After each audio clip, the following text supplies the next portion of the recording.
It's the heavyweight title fight electric pickup truck fans have been waiting for, but only one can be the champ.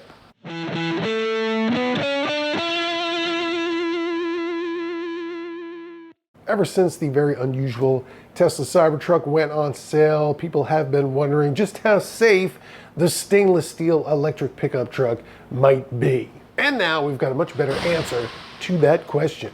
The Insurance Institute for Highway Safety, IIHS, as it's better known, has been testing a Cybertruck alongside a Ford F-150 Lightning, the pair being the best-selling full-size electric pickup trucks in America. Now, I should note, both of these vehicles already have 5-star crash test ratings from NHTSA, the National Highway Traffic Safety Administration, but those tests aren't quite as stringent as the IIHS's.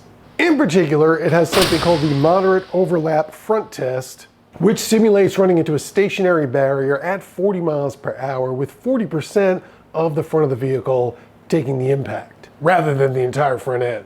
This better approximates collisions that aren't perfectly head-on, which are very common in the real world. It's a tough test. When it first came out, automakers were failing it left and right and had to re-engineer their vehicles to meet the new standard, which again is the IIHS's and not the federal government's. As far as how the Cybertruck and the F-150 Lightning did, one did a lot better than the other. They both protected the front passengers well, and the Cybertruck got a good rating on the test. Good being the highest score you can get. But rear passengers in the F-150 Lightning were much more likely to suffer an injury, and that earned it a poor rating on this test. Now, that was the only crash test the organization conducted on these trucks. It does have two others, a small overlap front test and a side impact test, both of which are required to earn one of its top safety pick or top safety pick plus ratings. Right now, it doesn't have plans to test them again, although it's looking at doing it in the future, but it won't be this year. Did do a few other tests with the trucks before it wrecked them, however, including a headlight test, on which the Lightning got a second best acceptable score, and the Cybertruck a poor score. Another one it checked was the pedestrian detection systems for their front crash prevention systems. This involves approaching a couple of parked vehicles as a small animatronic child walks out from behind them and into the road.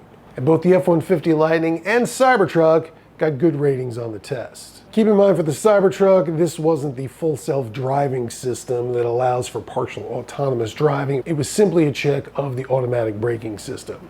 And if you're wondering how other electric trucks have fared, the Rivian R1T is the only other one, and that is a size class smaller than both the F-150 Lightning and the Cybertruck. But it got an acceptable rating on the moderate overlap front test, and good ratings on the small overlap front test and the side impact test, along with an acceptable rating for its headlights, which was enough to earn it a top safety pick. And while it's not a pickup or made in the USA, like the Rivian, Ford, or Tesla, the IIHS also tested the Volkswagen ID. Buzz electric minivan during this round, which had mixed results. It had a good rating on the moderate overlap front test and an acceptable rating on its pedestrian detection system. That's also not slated to get more tests anytime soon, but if it does, and if the Cybertruck and F-150 Lightning do, we will let you know as soon as we hear. So don't forget to check out American Cars and Racing every day for the latest car safety news.